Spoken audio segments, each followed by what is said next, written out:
Halo semuanya, selamat datang kembali di channel ini. Pernah nggak sih kalian ngerasa sebel banget sama temen kantor yang kayaknya hobinya itu cari muka ke atasan, dikit-dikit lapor, dikit-dikit muji bos setinggi langit, padahal kerjaannya biasa aja. Nah, kalau kalian pernah atau lagi ngalamin situasi ini, video ini pas banget buat kalian. Hari ini kita bakal kupas tuntas cara menghadapi rekan kerja yang suka cari muka, dari mulai ciri-cirinya sampai gimana cara menyikapinya dengan elegan tanpa harus ikut-ikutan drama. Pertama-tama, kita perlu kenali dulu tipe-tipe rekan kerja yang suka cari muka ini. Nggak semuanya sama, loh, ada tipe si pelapor cepat. Apapun yang terjadi, bahkan kesalahan kecil sekalipun, dia bakal jadi orang pertama yang lari ke atasan. Tujuannya, biar kelihatan paling sigap dan peduli sama perusahaan. Lalu ada tipe si pemuja setia. Orang ini nggak akan pernah kehabisan kata-kata manis buat bos. Pak, ide Bapak brilian sekali. Bu, baju Ibu hari ini bagus banget. Pokoknya, setiap ada kesempatan, pujian dilontarkan biar namanya selalu diingat. Ada juga tipe si pengambil kredit. Nah, ini yang paling nyebelin. Waktu kerja tim, dia mungkin kontribusinya paling sedikit. Tapi begitu presentasi di depan bos, dia yang paling semangat menjelaskan seolah-olah semua itu hasil kerja kerasnya seorang diri. Kerja bareng orang kayak gini emang bikin emosi, rasanya pengen teriak, itu kan ide gue. Terakhir, ada tipe si mata-mata. Dia kelihatannya baik, sering ngajak ngobrol, tapi sebenarnya lagi ngumpulin informasi buat bahan laporan ke atasan. Hati-hati kalau curhat sama orang tipe ini. Nah, setelah tahu tipe-tipenya, mungkin kalian bertanya, kenapa sih ada orang yang kayak gitu? Sebenarnya, ada banyak alasan di balik perilaku cari muka. Bisa jadi karena mereka merasa insecure atau nggak percaya diri sama kemampuannya. Dengan cari muka, mereka berharap bisa menutupi kekurangan itu dan dapat pengakuan dari atasan. Ada juga yang memang ambisius banget dan menganggap cari muka adalah jalan pintas tercepat buat naik jabatan atau dapat bonus. Mereka melihatnya sebagai strategi, bukan sesuatu yang salah. Terkadang, budaya perusahaan juga bisa jadi pemicunya. Kalau di kantor kalian atasan lebih menghargai orang yang sering lapor daripada yang benar-benar kerja keras dalam diam, ya jangan heran kalau banyak yang memilih jadi penjilat. Lingkungan kerja yang kompetitif dan kurang sehat bisa menyuburkan perilaku semacam ini. Jadi, ini bukan cuma soal individu, tapi juga bisa jadi cerminan dari sistem yang ada. Lalu, apa dampaknya buat kita dan tim? Wah, banyak banget.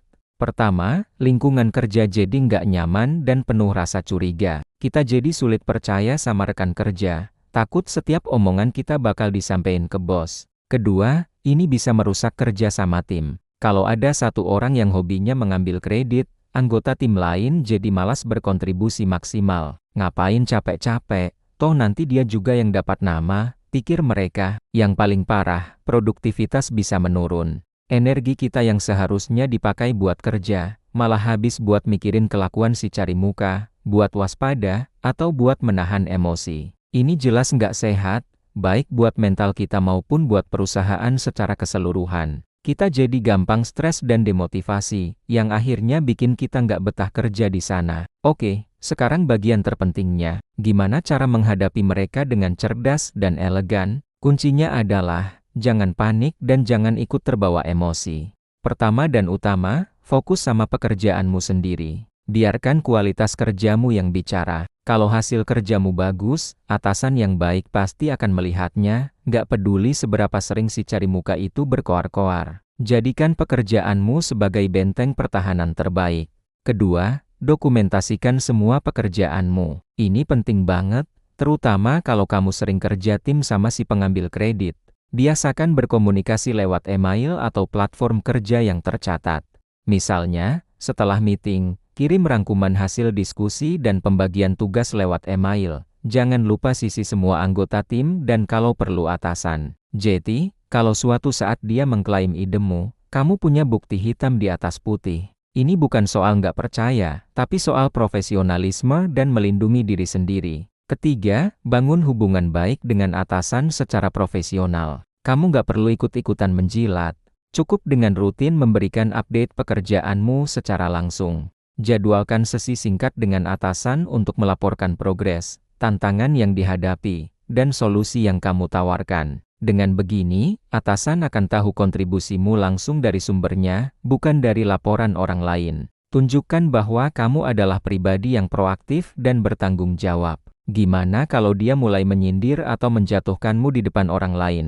Nah, disinilah mental kita diuji. Jangan langsung defensif atau marah. Tetap tenang. Kalau sindirannya nggak berdasar, kamu bisa menanggapinya dengan data dan fakta. Misalnya, kalau dia bilang kinerjamu menurun, kamu bisa jawab dengan santai, "Oh ya, padahal menurut data penjualan bulan ini, target tim kita tercapai 20% di atas ekspektasi. Loh, mungkin ada data lain yang kamu lihat." Jawaban seperti ini akan membuat dia mati kutu. Kalau kelakuannya sudah sangat mengganggu dan merusak kerja tim, jangan ragu untuk membicarakannya. Tapi, bukan dengan cara menggosip di belakang. Kamu bisa ajak dia bicara empat mata dengan baik-baik. Sampaikan perasaanmu dengan menggunakan statement. Misalnya, "Aku merasa kurang dihargai waktu presentasi tadi, karena kontribusi tim seolah tidak disebutkan. Kedepannya, mungkin kita bisa lebih menonjolkan kerja sama tim kita ya." Fokus pada perilakunya, bukan menyerang karakternya. Jika cara personal nggak berhasil dan perilakunya sudah kelewatan, eskalasi ke atasan atau HRD bisa jadi pilihan terakhir. Tapi ingat, datanglah dengan bukti yang kuat, bukan cuma keluhan emosional. Tunjukkan dokumentasi pekerjaanmu, email, atau contoh konkret lain yang menunjukkan bagaimana perilakunya merugikan tim dan perusahaan. Sampaikan dengan tenang dan profesional, fokus pada solusi, bukan sekadar menjelek-jelekan orang lain. Yang nggak kalah penting, jaga kewarasanmu. Jangan biarkan energi negatif dari satu orang merusak seluruh hari dan kesehatan mentalmu. Cari teman curhat yang bisa dipercaya di kantor, atau bahkan di luar kantor. Punya support system itu penting banget. Setelah jam kerja, lakukan hal-hal yang kamu sukai untuk melepaskan stres. Olahraga, nonton film, atau sekadar ngobrol sama keluarga. Jangan bawa masalah kantor ke rumah. Ingat, di dunia kerja, kita akan selalu bertemu dengan berbagai macam karakter. Anggap saja si cari muka ini sebagai salah satu tantangan untuk melatih kesabaran, kecerdasan emosional, dan profesionalisme kita. Dengan menyikapinya secara cerdas, kita tidak hanya bertahan, tapi juga bisa berkembang menjadi pribadi yang lebih kuat dan bijaksana. Jangan biarkan mereka menarikmu ke level drama mereka. Tetaplah di jalur profesional, biarkan hasil kerjamu bersinar paling terang. Semoga tips-tips ini bermanfaat ya buat kalian yang lagi menghadapi situasi serupa. Ingat, kamu nggak sendirian kok. Banyak yang mengalami hal yang sama. Kuncinya adalah tetap tenang, cerdas, dan profesional. Terima kasih banyak sudah nonton video ini sampai habis. Kalau kalian punya pengalaman lain atau tips tambahan tentang cara menghadapi rekan kerja yang suka cari muka, jangan ragu buat berbagi di kolom komentar ya. Yuk kita saling dukung, jangan lupa like, komen, dan subscribe biar nggak ketinggalan konten-konten menarik lainnya. Sampai jumpa di video berikutnya.